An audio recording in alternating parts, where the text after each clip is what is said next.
The era of live-action remakes is no longer just a trend. It's become a permanent fixture in Hollywood. It feels like new ideas are running dry, and studios keep turning to past successes. A simple animation remaster from 50 years ago might be enough, but the obsession with realism is here to stay. This has officially gone too far.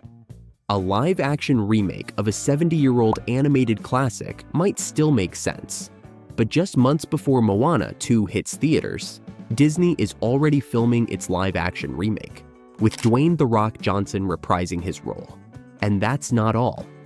A Tangled remake has also been confirmed, with rumors that Florence Pugh could play Rapunzel, and this is just the beginning. Today, we're taking a look at all the live-action remakes so far, how audiences have received them, and whether they've been box office hits or complete flops.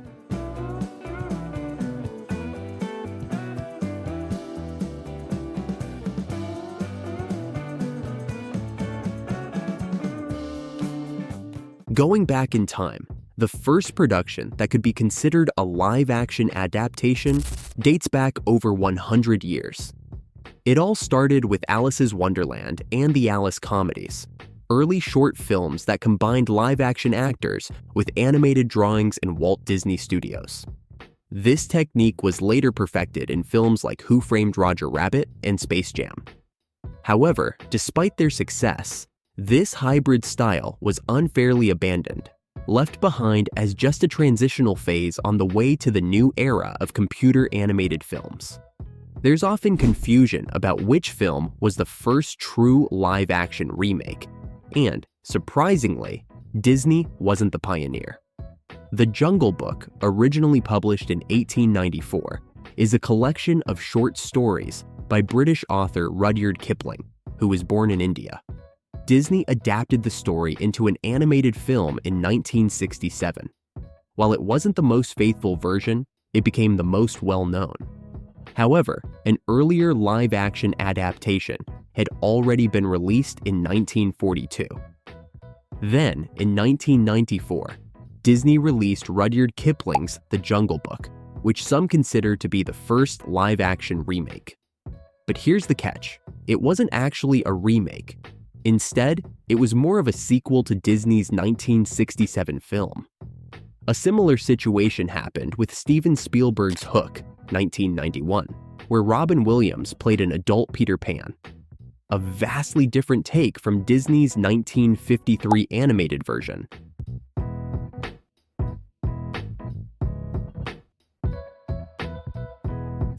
To pinpoint the first true live-action remake, we have to jump to 1996 with the release of 101 Dalmatians. This film recreated the 1961 animated classic using real actors and live animals. It was a massive success, grossing $320 million worldwide on a modest $67 million budget. The film also boasted an impressive cast, earning several award nominations, including Best Makeup and Costume Design. Glenn Close's iconic performance as Cruella de Vil even earned her a nomination for Best Actress in a Comedy or Musical. Due to its success, a sequel was released 4 years later. However, it was a critical and commercial failure, another case of stretching a story beyond what was necessary. This flop led producers to believe that audiences were no longer interested in seeing live-action adaptations of their childhood animated classics. So, they took a different path, one shaped by the rise of 3D digital animation. With Pixar's Toy Story revolutionizing the industry, Disney wasn't about to be left behind. They responded with their first fully computer-animated feature, Dinosaur, where all characters were digitally created. A year earlier, they had already experimented with digital animation in Fantasia 2000, a remastered version of the iconic 1940 animated short.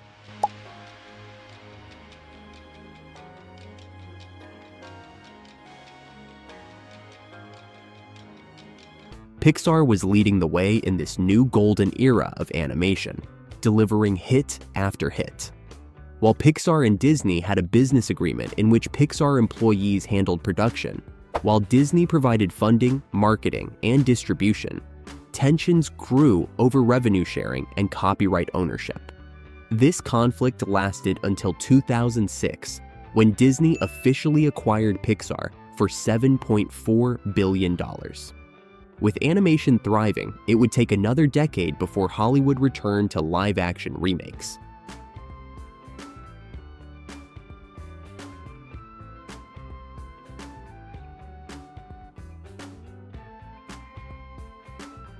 Alice in Wonderland. Based on Disney's 1951 animated film and inspired by Lewis Carroll's classic novel, Alice in Wonderland has been adapted countless times.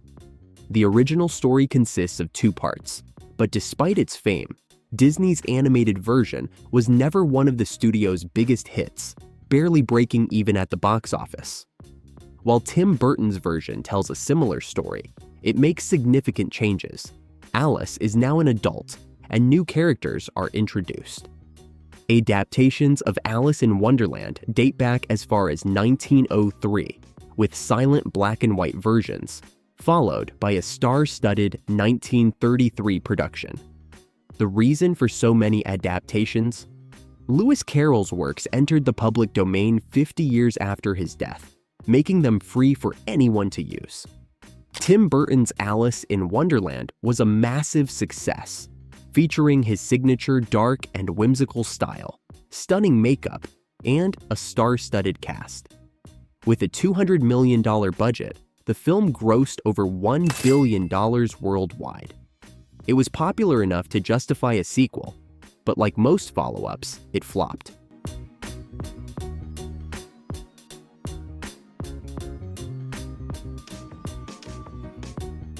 Maleficent. Unlike traditional live-action remakes, Maleficent was more of a spin-off, offering a fresh take on Sleeping Beauty. Instead of simply recreating the animated classic, this film aimed to expand the story by giving the iconic villain an emotional backstory. This approach, exploring the origins of well-known characters, particularly villains, proved to be a compelling formula. We've seen a similar strategy with Cruella, and later with Wicked, both of which delve into the past of famous antagonists. Cinderella, the ultimate classic. Based on Charles Perrault's fairy tale, Cinderella has been adapted countless times over the past 200 years, as the story has long been in the public domain. This version was a pure live-action remake, staying incredibly faithful to Disney's 1950 animated film. With Kenneth Branagh as director, a strong cast, and a box office hit, audiences responded positively. The film smartly used realism where it mattered, particularly in its lavish production design.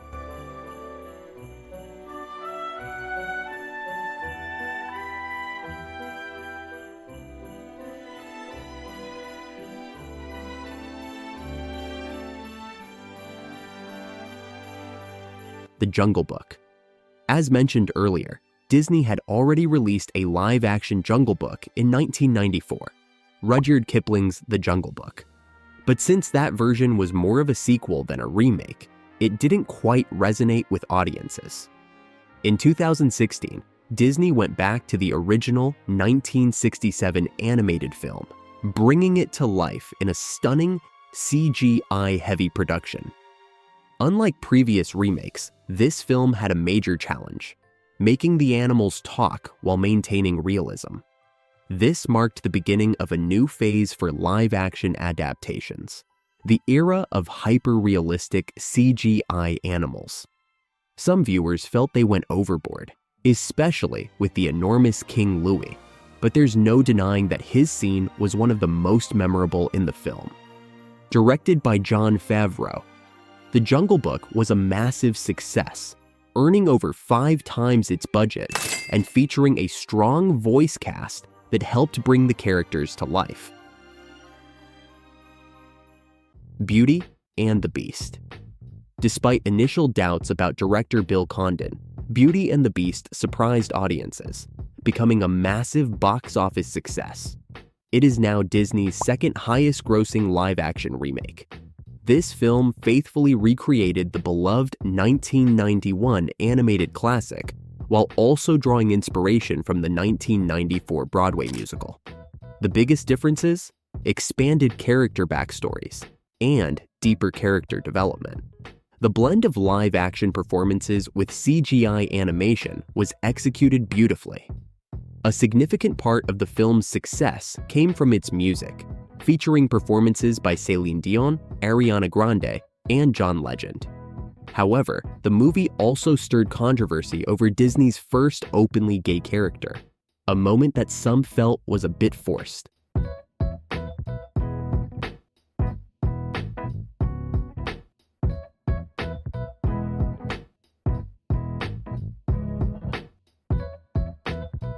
Dumbo, a different take on a classic. Tim Burton's Dumbo is a special case. While it's based on Disney's 1941 animated classic, the live-action adaptation made significant changes, completely erasing the original's essence. Disney opted for a more realistic approach. The animated Dumbo was a fable, meaning the animals could talk and narrate the story. In this version, however, the animals remain silent, forcing the introduction of new human characters while eliminating beloved ones, like Timothy the Mouse, Dumbo's best friend. Another major omission was the famous pink elephants on parade scene, a surreal sequence of hallucinatory imagery caused by Dumbo accidentally drinking alcohol. Critics had mixed reactions, and while many expected a film with Burton's signature style, Dumbo struggled at the box office, barely doubling its initial budget. Some speculate that its release was overshadowed by the highly anticipated Avengers: Endgame, which dominated theaters that same month.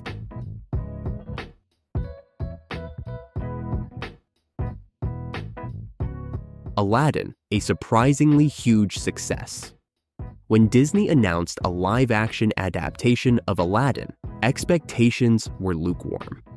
The film presented a major challenge, recreating its fantastical sequences in a way that felt authentic. One of the biggest hurdles was replacing Robin Williams' iconic portrayal of the genie. Will Smith took on the role, a bold move that initially sparked skepticism. Another key factor in Aladdin's original success was its music.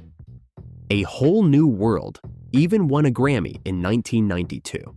I can open your eyes, take you wonder by wonder, over, sideways, and under, on a magic carpet ride. A whole new world, a new fantastic point of view.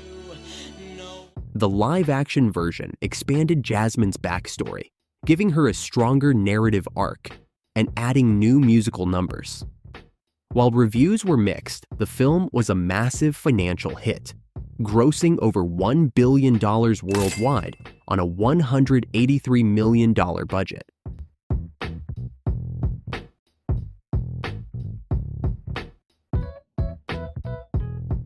The Lion King, a photorealistic experiment, but was it really a live-action movie? Technically, no. The 2019 remake of The Lion King used photorealistic CGI animation and did not feature any human actors. The film is almost an exact replica of the 1994 animated classic. The biggest challenge? Making the hyper-realistic animals talk like humans. While the animation was technically impressive, the realistic designs made the characters feel somewhat expressionless. Musically, Disney couldn't afford to fail. Bringing back Hans Zimmer was a crucial decision, but replacing Elton John with Beyoncé was a bold move. The result? A record-breaking success. The Lion King became Disney's highest-grossing live-action remake by far, earning $1.6 billion on a $260 million budget.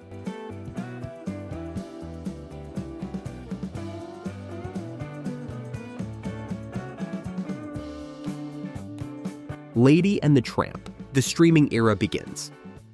By the end of 2019, Disney released Lady and the Tramp, another hyper-realistic remake similar to The Lion King. But at this point, audiences were starting to feel fatigued by these live-action retellings. Unlike previous remakes, Lady and the Tramp was the first to skip theaters entirely, debuting exclusively on Disney+.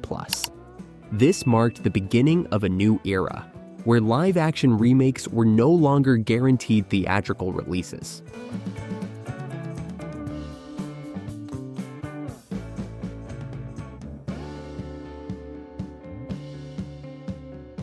Mulan, a missed opportunity. Mulan took a more dramatic and realistic approach than its 1998 animated counterpart. The gap between original and remake was also getting shorter, with only 22 years between them. While critics praised the film for its historical context and action sequences, Mulan was a disappointment for fans. The removal of Mushu, the beloved dragon sidekick, voiced by Eddie Murphy, was met with major backlash. Even worse, the elimination of the film's iconic musical moments. Director Nikki Caro, whose experience with large-scale productions was limited, faced criticism for her handling of the project. The film also struggled in China, a crucial market for its success. Due to the pandemic, Mulan skipped a traditional theatrical release and premiered on Disney+.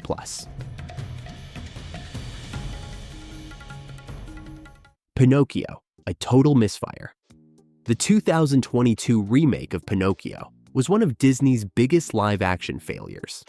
Not even the powerhouse duo of Robert Zemeckis and Tom Hanks could save it. Despite staying faithful to the 1940 animated classic, the film failed to connect with audiences. Adding new abilities to Pinocchio felt unnecessary, and critics slammed the excessive and poorly executed CGI. Skipping theaters and heading straight to streaming was a wise decision. But Pinocchio was also completely overshadowed by Guillermo del Toro's stop-motion adaptation that same year, which had a much stronger artistic vision.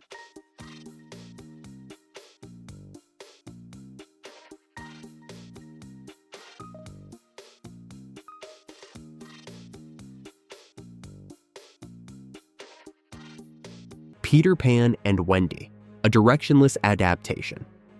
By 2023, the live-action fatigue had fully set in. Peter Pan and Wendy premiered directly on Disney+ and was met with overwhelmingly negative reviews. Director David Lowery, known for more grounded storytelling, struggled to find the right tone for a fantasy film aimed at children. While the movie stayed true to the original 1953 film in some ways, it also introduced several narrative changes that didn't sit well with audiences. Jude Law delivered a strong performance as Captain Hook, but the child actors fell flat, making it difficult for viewers to stay engaged.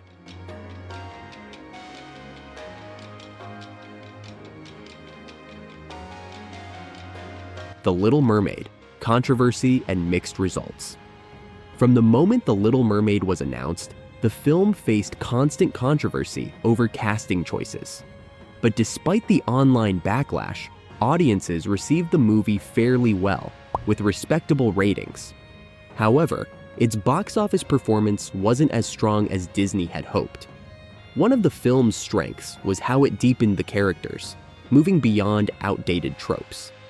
Ariel's arc was expanded, making her more than just a princess searching for love. These modernized elements helped The Little Mermaid find an audience, even if it didn't become a major box office sensation.